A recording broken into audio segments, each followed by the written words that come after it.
오늘도 우리 사는 이야기 찾아주셔서 감사합니다. 사연자분이 보내주신 이야기 시작해볼게요. 안녕하세요.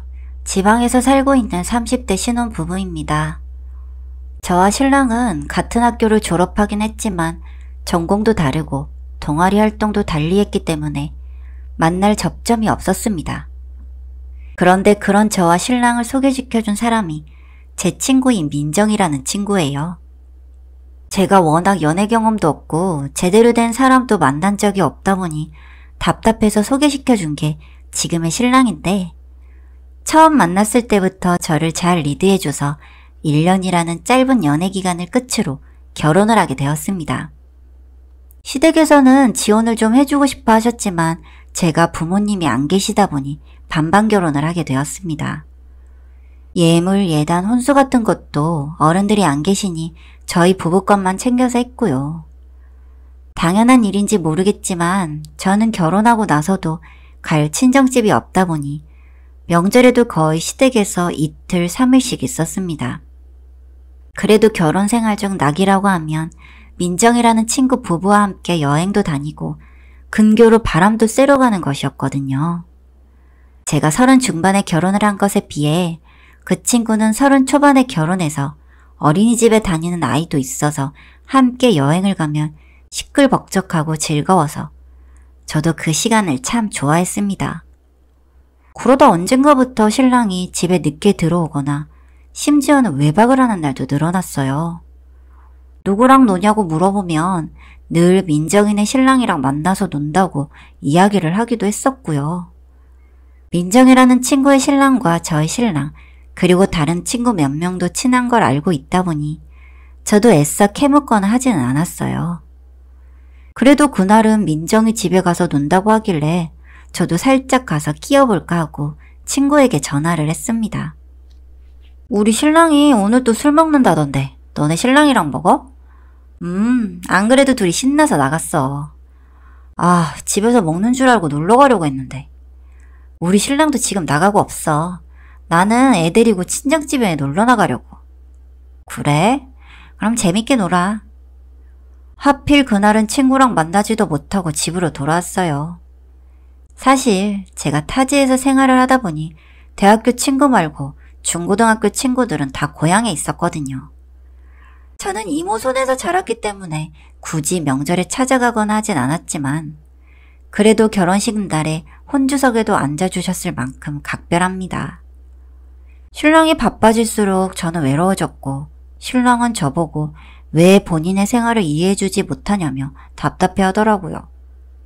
평일에는 신랑이 일을 너무 늦게 마치고 주말에는 친구들과 어울려 술을 먹고 놀러를 다니다 보니 저와 있을 시간이 없잖아요.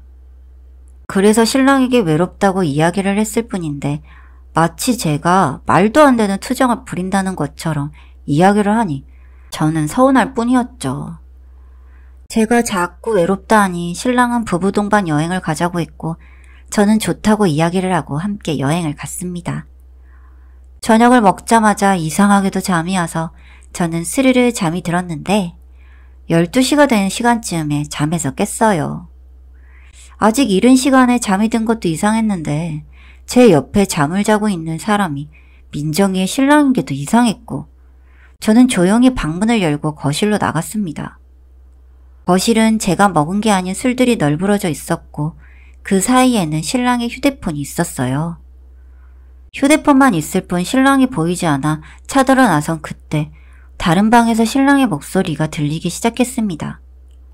이제 증거사진 찍어줬으니까 이걸로 당신은 이혼하면 돼. 근데 정말 괜찮겠어? 안 될 거 뭐 있어. 어차피 이 사람 고아라서 주변에 찾을 사람도 없어. 아, 그래도 난 마음에 걸리네. 다 잘 된 텐데 뭐가 마음에 걸린다는 거야? 자기는 너무 착해서 탈이라니까. 수면제는 확실한 거겠지? 당연하지. 우리가 옮기고 때려도 안 깨는 거 봐놓고선. 저는 그 대화 내용을 듣고 입을 막을 수밖에 없었고 재빨리 신랑이 휴대폰을 갖고 펜션 밖으로 나갔습니다. 그리고 앨범을 들어간 순간 저와 민정이의 남편이 함께 누워있는 사진이 있었고 저는 재빨리 그 사진을 제 휴대폰에 옮기고는 삭제를 했어요. 너무 화가 나고 어이가 없어서 손이 떨렸고 신랑이 있던 방과 연결된 창문이 있는 곳으로 베란다를 통해 갔습니다.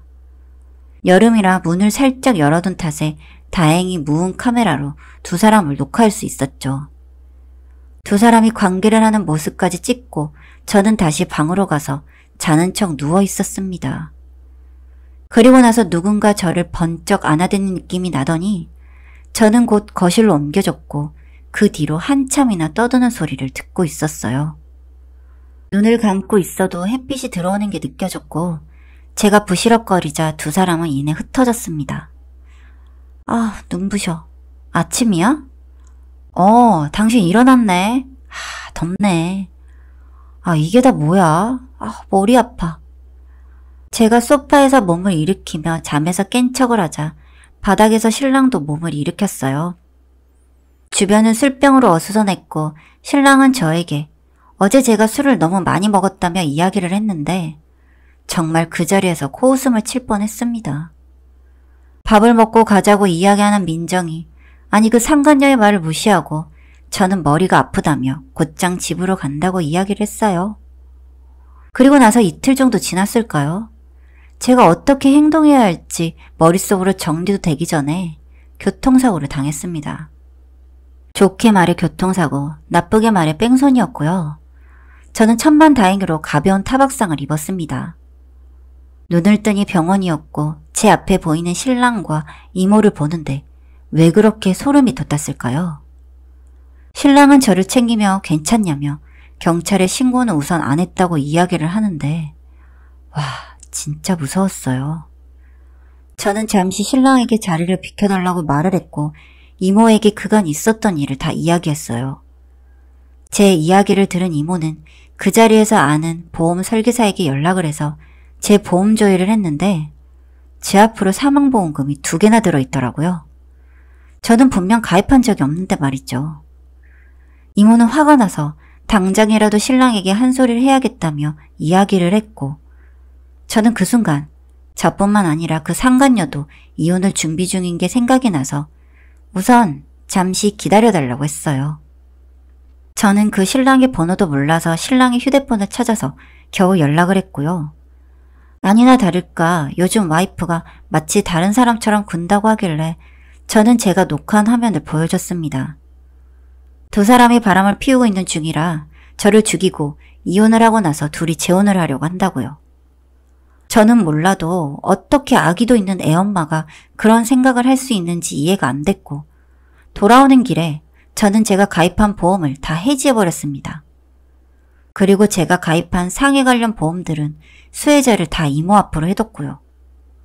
다시 병원으로 돌아왔을 때는 저희 이모와 이모부까지 함께 있었고 치킨을 사들고 온 신랑을 보고 이모부는 바지 사이를 세게 차버렸습니다. 그리고 뒤이어 병실 문을 닫고 정말 복날에 개 패듯이 때리기 시작했어요. 주변에서 간호사들이 문을 열라고 했지만 이모부는 참지 않으셨어요. 결국 신랑은 온몸이 멍으로 멍들고 병실 문을 열고 나가시며 이모부는 저 자식 약 발라줘 하며 나갔습니다. 저희 이모부가 그 병원의 원장님이시거든요. 제가 병원에서 퇴원 후 신랑과 바로 이혼을 했어요. 이혼을 하고 돌아오는 길에 신랑이 새로 산 차가 주차되어 있는 걸 보고는 여전히 화가 난 저는 제 차로 그 차를 박아버렸습니다. 그리고 내려서 골프채로 차 여기저기를 다 두드러 팼고요.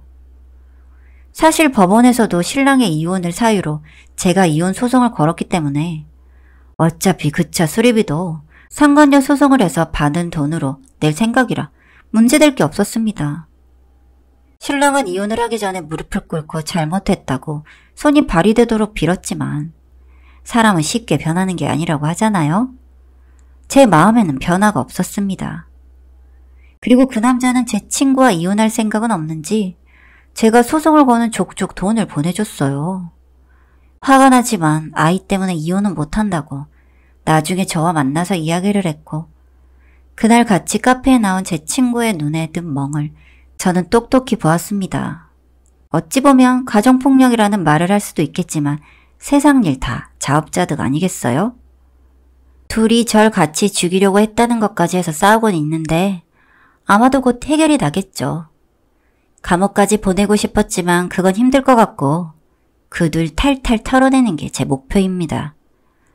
앞으로 그 친구녀는 남편 손에서 벗어나지도 못하고 지옥과 같은 삶을 살아나가길 바랍니다. 얻어 터져가면서 말이죠. 아마도 살아있는 지옥이 되겠죠.